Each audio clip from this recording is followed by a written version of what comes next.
Let's mic CM साहब। नमस्कार, let's mic CM साहब में आपका स्वागत है। मैं हूं राखी जैन।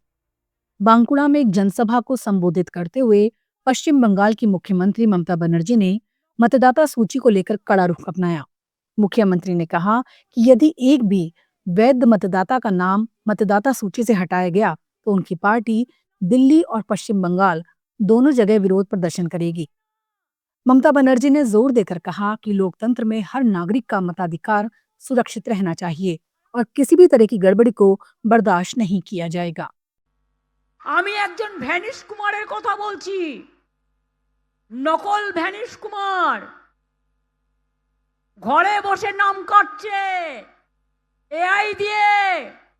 একদিন দেখবেন আপনার নামটাই কেটে গেছে, বিজেপি চিরকাল থাকবে না। সেদিন মনে রাখবেন আপনার পরিবারের ওই ডিএমও থাকবে না আর আপনার পরিবারের এসপিও থাকবে না। নিজের পরিবার গোছানোর জন্য বিজেপির দালালি।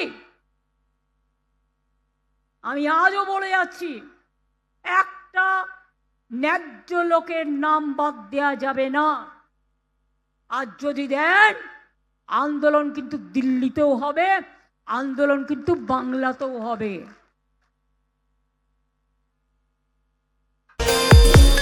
देहरादून में उत्तराखंड के मुख्यमंत्री पुष्कर सिंह धामी ने स्वर्गीय उमेश अग्रवाल की 66वीं जयंती पर आयोजित मातृ पितृ भक्ति दिवस कार्यक्रम में शिरकत की।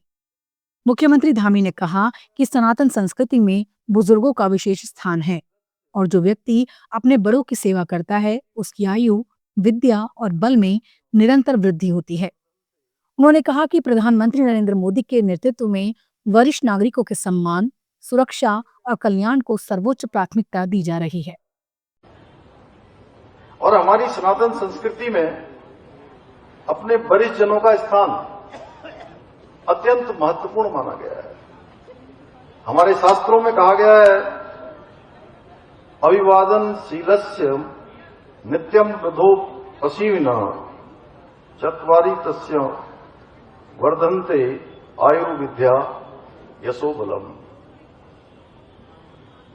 जो व्यक्ति वृद्धों की सेवा करने वाला होता है उसकी आयु, विद्या और बल इसमें निरंतर उत्तरोत्तर रूप से वृद्धि होती है। उनके आशीर्वाद से वो चीज हमको मिल जाती है जिसकी हमें कल्पना भी नहीं होती है।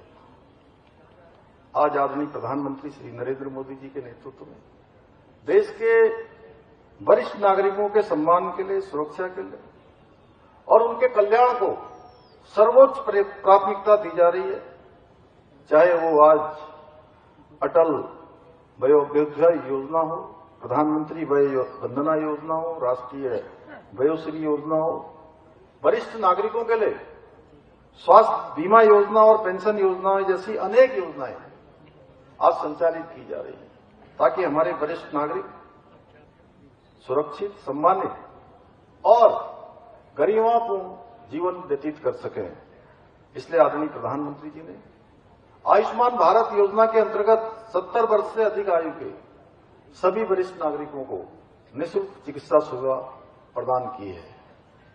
आदरणीय प्रधानमंत्री जी के सहयोग से, उनके मार्गदर्शन से हमारी सरकार भी वरिष्ठ नागरिकों के कल्याण और सशक्तिकरण के लिए पूरी तरह से संकल्पित होकर कार्य कर रही है। आप सबको पता होगा कि पहले जो वृद्धावस्था पेंशन थी वो पेंशन काफी कम थी। उसमें हमने टॉप अप किया, काफी बढ़ाया। पहले 1000 रुपए से 1200 किया, 1200 से 1500 किया और फिर 1500 कर दिया। लेकिन परिवार में 2 बुजुर्ग दंपत्ति हैं तो पेंशन केवल एक को मिलती थी। अक्सर उस पेंशन को लेके आपस में थोड़ा हल्का फुल्का नोक-झोंक भी हो जाती थी, झगड़ा भी हो जाता था। हमने कहा ये तो नहीं होना चाहिए। जिन बुजुर्गों के आशीर्वाद से हम काम कर रहे हैं उनको कोई तकलीफ इसमें नहीं होनी चाहिए। तो हमने तय किया, एक प्रावधान किया कि घर में अगर 2 बुजुर्ग दंपत्ति हैं तो दोनों को वृद्धावस्था पेंशन मिलेगी। बारपेटा में असम के मुख्यमंत्री हिमंत बिस्वा शर्मा ने घुसपैठ के मुद्दे पर बयान दिया। उन्होंने कहा कि असम और त्रिपुरा घुसपैठ से जूझ रहे हैं, जबकि पश्चिम बंगाल घुसपैठियों के लिए दरवाजे खोल रहा है। मुख्यमंत्री ने कहा कि पश्चिम बंगाल बांग्लादेश सीमा पर सख्त कदम उठाने की जरूरत है।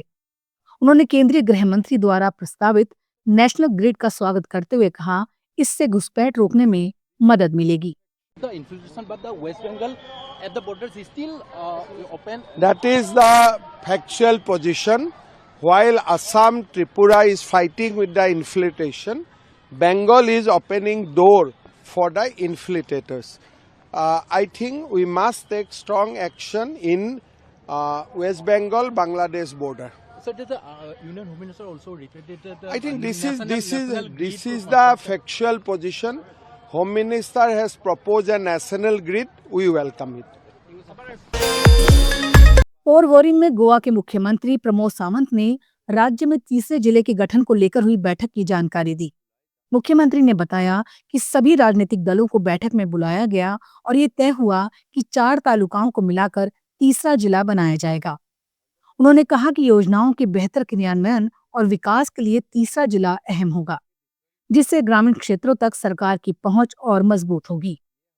प्रमोद सावंत ने कहा कि प्रस्तावित तीसरा जिला आकांक्षी जिला होगा, जिससे राज्य के समग्र विकास को नई गति मिलेगी।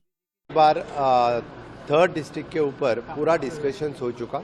हमने पूरे सभी पॉलिटिकल पार्टीज को आज बुलाया था। उनके साथ में डिस्कशंस करने के बाद धारबंदोड़ा, कैपे, सांगेन, कानकोण इस 4 तालुका लेके हम तीसरा डिस्ट्रिक्ट फॉर्म कर रहे हैं। अंडर द एस्पिरेशनल डिस्ट्रिक्ट, ये हमारी डिस्ट्रिक्ट एस्पिरेशनल डिस्ट्रिक्ट आ जाएगी।